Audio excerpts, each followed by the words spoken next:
December po nabanggit sa akin, tapos po January po pre-present sa akin.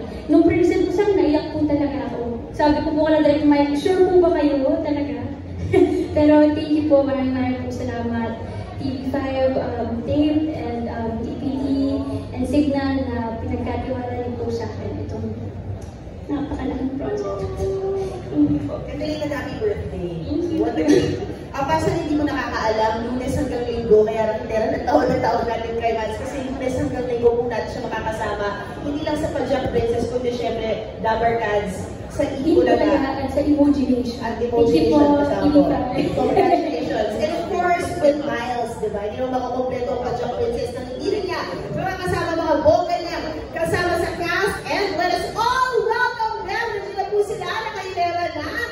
Of course, Joel Constancia, Jameson Blake, Hira Banner, Aramina, Cez Quesada, Yayo Avila, Christian Vasquez. Ganyan yung nakita ko na po sila. Naabol yung iba. Naku, kailangan daw yung dalawa. Bago natin antayin yung iba, ikakat ko muna dun sa iba. Dahil nandito muna yung mga living din. Masilitayin din natin si Joel and si Jameson. Na talagang pinaghandaan to. Pinaghandaan din talaga. Pero ba't naka-jacket kayo ngayon? Char! Body reveal daw. May body reveal kasi dito. Ay, wag mo na. Sige, kung jacket mo naman. Good luck. Hello, good afternoon po. Ako si Jameson Blake. Pero later, let's tell, of course, our friends from the press the roles that you're going to partake on dito sa Pajak Princess. Ikaw, Joel, message. Yes, magandang hapon po sa inyo lahat. Thank you so much for joining us. At yeah, just have a great time lang po. Ayan na. Ready na po ha. Ready na po ang ating cast. Nandito na po sila. I-welcome ko na po sila ulit. Ayan. Ready na ba? Direct? Okay na ba ang ating part of the cast? Parang mag-hello pa lang muna sila doon. So, right now, guys, teka lang. So, with this, gano'n nakatagal yung na-film ninyo, na-take ninyo so far? We've taken 4 weeks worth of Pajak Princess. So, dami na pakita. Maka-excel talaga. Being the new one, dito sa trio na to, Joel, kamusta si Jameson at si Miles? Si Jameson, matagal na rin kasama. So, si Miles, masaya ako dahil sobrang easy na talaga to work with Miles. At pagdating sa mga eksena namin, madali na mga killing scenes, mga eksena namin. So, sobrang solid naman. Okay. Balita ko, Miles, di ba? May mga pag-gift sa set. O yung first day lang ba yun? Oo, pressure sila. Hindi, maswerte ako na sila yung part ko kasi talagang concern sila sa, hindi lang sa akin, pero sa lahat ng tao sa set namin. Ayan. So, mag-games daw muna tayo bago natin i-introduce ang ibang part ng cast. Ayan. May pag-games tayo kasama ng ilang friends from the press at pinaghandaan po nila to. Nakikita nyo mamaya kung paano ko sasabihin at nila pinaghandaan. At kayong dalawa, kayo tatlo, kayo boto kung sino sa kanilang dalawa ang mananalo. Ang tawag dito ay Pajak Yogi. Pajak Yogi? Oo. So, ano po, inanegam nila to sa set at meron silang showdown ng takanta. Kasama po natin syempre si Mulgar Entertainment Editor, Janice Lamino! At ito na, ready na lang natin ang ating contender, si Entertainment Content Creator Jezreel Ellie! Palakpakan naman natin silang dalawa. Ang humamon! Ang humamon! May Ate Janice, Jezreel, dito na po kayo kasama nila Joel. Tsaka nila Miles. Ayan, ayan. Mamaya may Q&A ate, ha? Makakataka muna. Excited daw siya magtanong. Ano yun? Sa kanilang tatlo. Friendly questions. Friendly questions! Oo, pero syempre, ano kakantahin nyo? Time In by A. Constantino. Ang hirap, parang hirap. At yung catch dito, kaya Pajak Yogi, pwede kayong gumalaw. And may camera po tayo dito. Tatlong yung camera natin. Yung Pajak ay iuhulong natin dito. Pwede kayong umaw ng Pajak. Na 45 po yung stage. Pwede kayong tumambling at kung ano-ano pa. So direct, ready na kayo? Sino gusto mo na sa inyong dalawa? Ladies first. Hindi. Shootout nga eh. Bumoto sila, malaki yung premyo. Babakbakan. Oo, ba? O, pinagandaan din ang puti. Mapapanood ka mula Lunes hanggang Linggo. So, ano ang nararamdaman mo na araw-araw mapapanood ka na?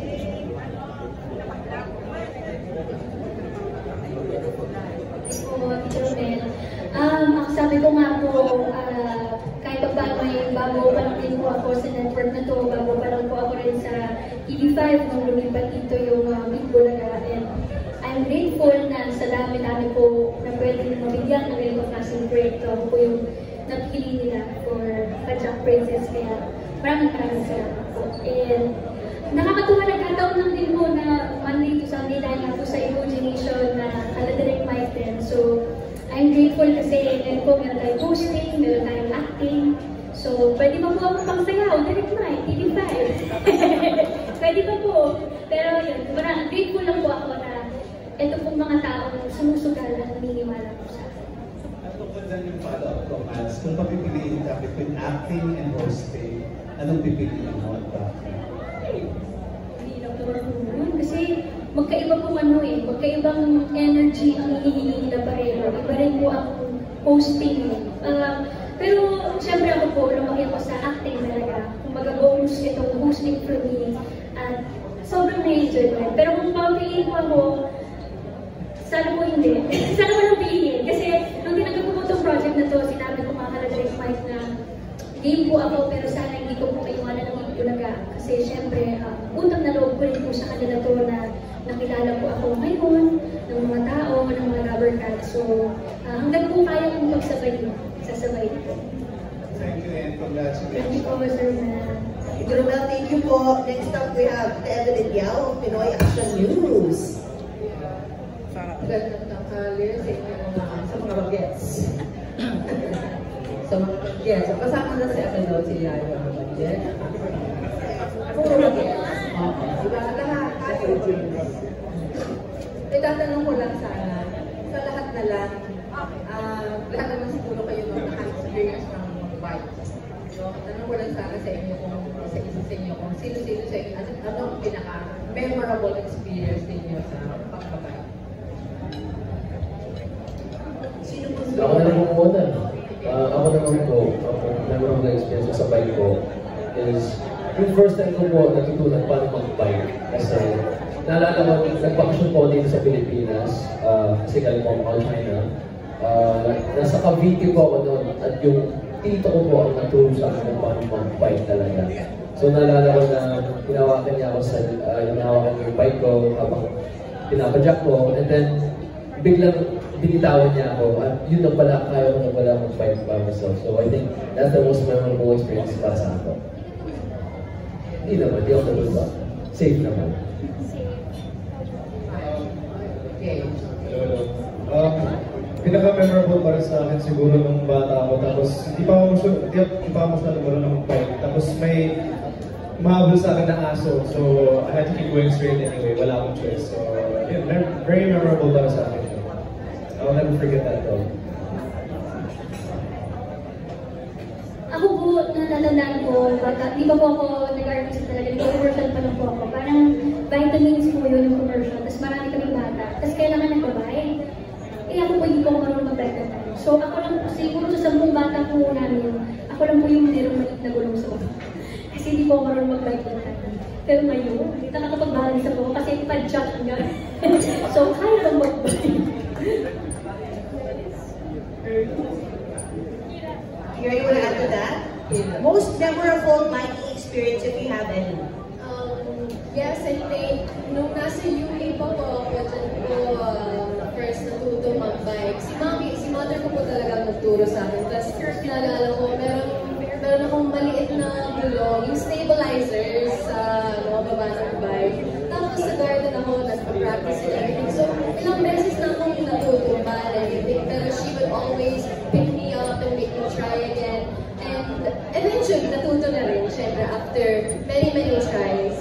And I really relate that to life. That's a big reminder for me. But, pag nahihirapan ako in life, talagang you have to fall down many times first and you have to get up again. So,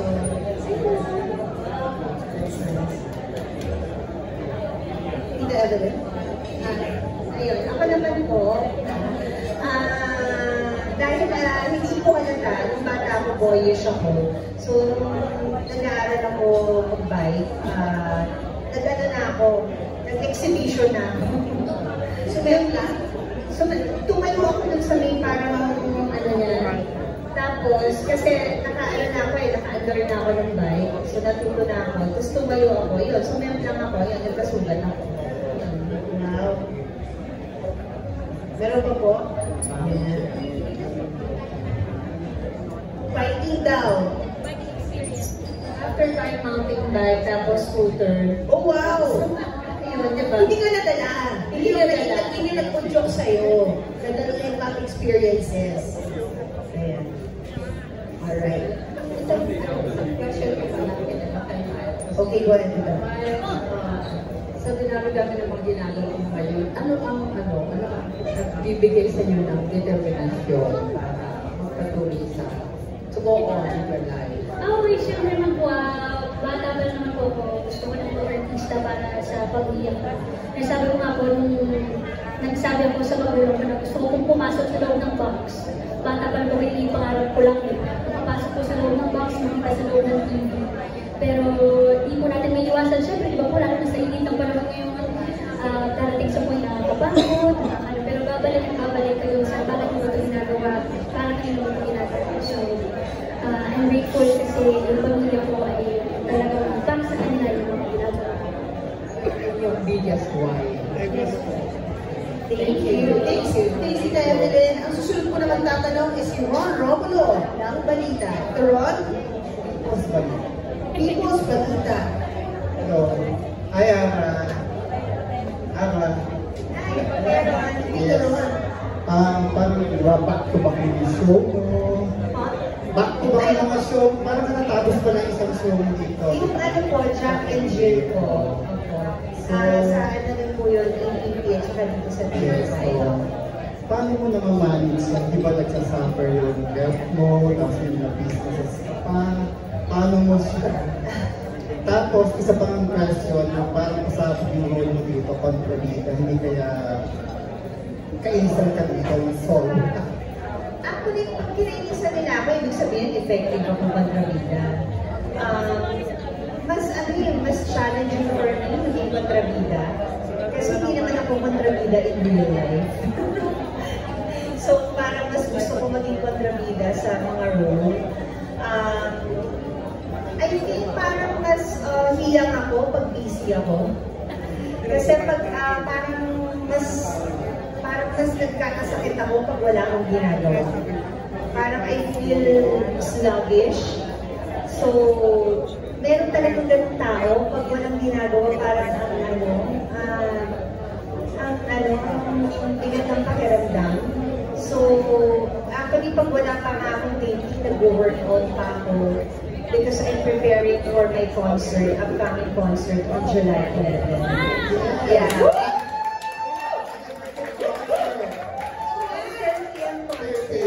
Yeah. Actually, inuwi ko talaga siya para makaprepare dahil nga meron din kami para din dito sa Pajang Princess. So, minove ko rin siya, yung concert. So, ayan, para mas maayos ko mabuti yung schedule. Ayan. Thank you. Tito Ron, may follow-up. Thank you, Tito Ron of People's Balita. Next, si Ate Janice Nagina mo of Bulgar ang magkakaroon. Good afternoon. Siyempre, una-muna kay Maya. Sino po talaga? Ay, Di okay daw ang ito. Kanda daw po ulit. kanta ko. Ayan, Maya. Kasi gusto kong kumustahin since ito yung first talagang leader mo, di ba? Gusto kong kumustahin yung health mo dahil sabi nga, 7 days ang work mo. Kumusta na yung health mo ngayon? And na-affect ka pa rin ba kapag bash yung weight mo? Alam natin dahil sa in the past. And syempre, parang naging issue rin yung naging reaction dito. So, isa yung naging joke sa'yo. So, how do you feel for this then? Ikaw ba nasaktan ka dun sa joke? Aminin ko po dumaan po talaga ako, lalo na po after my operation and after my admission na grabe yung bloated ko talaga. Sobrang depressing yung for me lalo na yung trabaho natin, kailangan natin tayo presentable, kailangan ganito yung natin. Kumbaga may template palagi ng itsura ng artista. So, di mo talaga may iwasan dumaan dun sa ano ba yung napapagod na ako? Parang lagi ko na lang yung problema yung huli ko. Napapagod na ako maapektuhan. Hanggang sa dumating ko dun sa point na alam ko, wala naman akong magagawa. Nasa health ko to. Kung papayag mo na ako, tataba ako din. Kumbaga, nasa dosage din ko kasi ng gamot. So, like, sorry po. Sige lang po. Pero hindi ko parang ako po kasi after ng operation ko, 1 year after the operation, parang every 2 months, 3 months po ako may blood test. So, talagang papalit-palit ko yung dosage ng gamot ko, yung maintenance ko. So, tataba ka pa yan. Hanggang sa napagod na po ako maapektuhan. Sabi ko, as long as ginagawa ko yung trabaho ko, wala nang problema ko. Kumbaga kung may magsayawan po ng trabaho, okay, I know. Ganun na lang siya. Siyempre, si Tito Joey naman close naman kayo, so hindi ka naman na-hurt na ng hero niyo. Oo naman. Tsaka sa Lover Cats, bawal ang pikon doon. Sanay lang sa mga banat at hilit ng isa't isa. So walang problema po. Pero parang siya yung nabash. Hindi, but actually si Boss Joey na-apektuhan din kasi nga bakit galit yung mga tao sa akin. Eh, segment naman po namin Facebook na talaga yung pataas, pababa, ko. So, sabi ko kay Boss Joey, okay na po yun. Sadyang ang mga tao talaga ngayon ay matiis makahanap ng mali. Kaya napupo na agad. Pero sabi ko wala pong problema. And the next day din naman nag-sorry din po si Boss Joey sa akin. So, wala problema po. Yes, diba? Friendship. Yung second question ko, yun sa dalawang wapo. Sino po? Sino po? Dalawang wapo, syempre. Equally, Hindi, gusto ko malaman, paano niyo i-describe si Miles bilang leading lady since first time nyo nga naka-work si Miles? Kasi jowa mo. Para sa akin po, I would say, easy to work with talaga. Sobrang galing at sobrang gaan sa loob ko to work with Miles. Pero madali kayong nagkaroon ng chemistry. Kasi yung isang eksena nyo doon, parang malakas sa yung chemistry, Si Miles kasi kilala ko na matagal na since once before. Pero ngayon lang po talaga kami talagang work together in a show like this, I guess. Pagdating sa mga chemistry naman, since feeling ko naman, we know na how to work it out at paano na talaga ipakilig yung mga tao. Talagang just professional na talaga kami dito sa work namin. Si Jason, sorry Jason, nagpunto na. That's okay. Just si Miles bilang leading lady. She's very professional and she's really nice. It's my second time working with her. So, mas na-appreciate ko na we're having more scenes together and mas may variety yung mga scenes namin. So, ayun. So far naman, it's going really well. Chemistry is also going fine. Ayun, natutuwa na ako sa mga eksena namin dahil ang dami nangyayari. Parang kami mga action stars sa mga eksena namin. Tapos sa linis pa kami. So, ayun, just excited na makita yung mga eksena. And para makita din ng mga tao yung mga eksena namin. Okay, thank you. Thanks sa semi-friendly questions, Ate Jan. Semi-friendly daw. Oh, friendly. I love it. Pagagamit namin yan. Thank you so much. Up next natin si Edlad si Welcome Showbiz Bongga. Ayan. Ibigyan na natin ang promo si Edlad. Ayan. Hello. Magandang hapon. At ayaw gawin. Ayan. Pasensya na sa amin sa likod ko. Ayan. Siyempre kay Miles. Miles, sa pagpadyak mo sa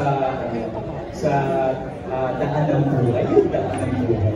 Ano yung hardest struggles na dinaanan mo at saka ano yung greatest achievement na na-attain mo sa pagpadyak mo?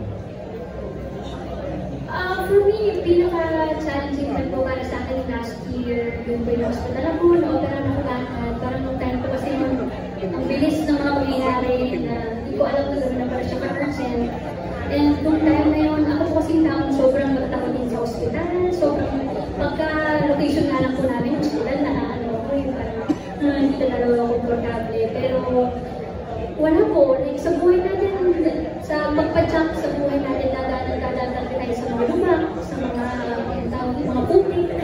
Oo, dadaan tayo. Pero as long as tuloy ka lang pag-jump natin, naniniwala talaga po ako na lahat ng nangyayari may rason. So, hindi ko po kayo question. Kahit ano, pag-jump lang. Yung greatest achievement. Greatest achievement ko? Siguro yung na-survive ko rin po yung cancer ko. Kasi 26 po ako last year. So, di ko na-expect ever na magkakaroon ng ganong klaseng sakit. So, nung nagpabati-scan ako na sinabi na cancer-free, napakalaking achievement yun for me. Lalo na ngayon na pagkatapos ng pandemic talaga na health ang talagang number 1 priority dapat natin. So, yun yung achievement ko for me. Congrats and happy. Thank you po. Next question kay Jillian. Saka kay Miles.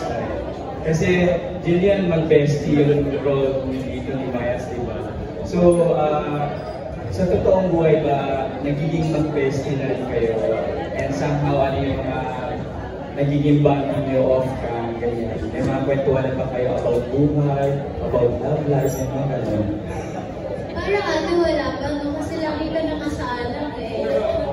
Lagi talaga po yung nasalang sa mga exes.